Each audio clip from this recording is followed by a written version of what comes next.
Guys, this is OmegaLiar, and today I'm bringing you two more Top Gear test track laps. And the first one is the 2008 Jaguar XKR-S. And this car is, simply put, cool.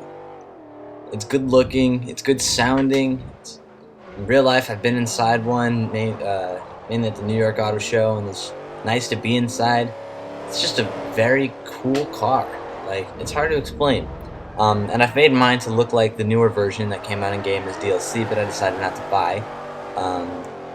But it's not really important too much about the look of the car, although the looks are very important, but it's more important what I'm comparing it to. Because today I've lined up it against the Aston Martin DB9, which is essentially the softer, more practical version of the DBS.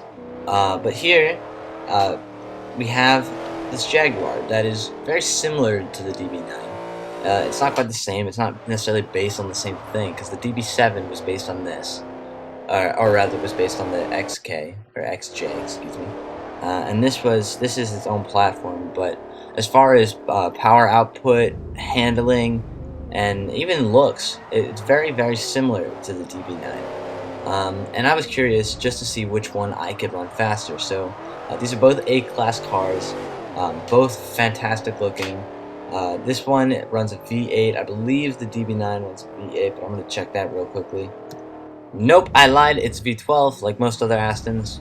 For some reason, I always convince myself that a lot of these Astons are V8s. But importantly is the time this car was able to run.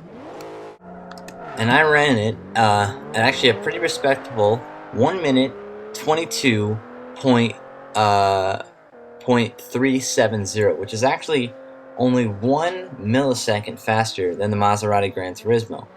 But let's see what I was able to get this Aston to do, because I think we can all agree that this Aston looks better. This Aston, in my opinion at least, sounds better.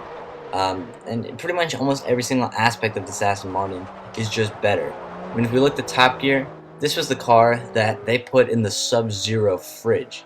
That's how cool this car is.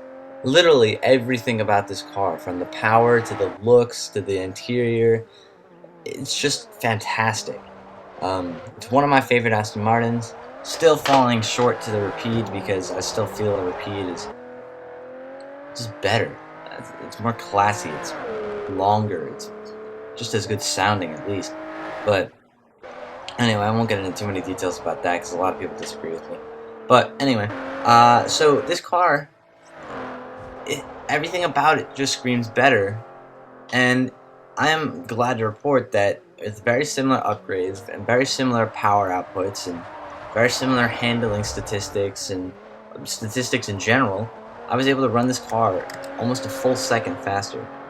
In fact, it actually is more than a full second faster, because while the Jaguar ran the 122.3, the Aston Martin ran a 121.375, and that makes it my fifth fastest A-class car.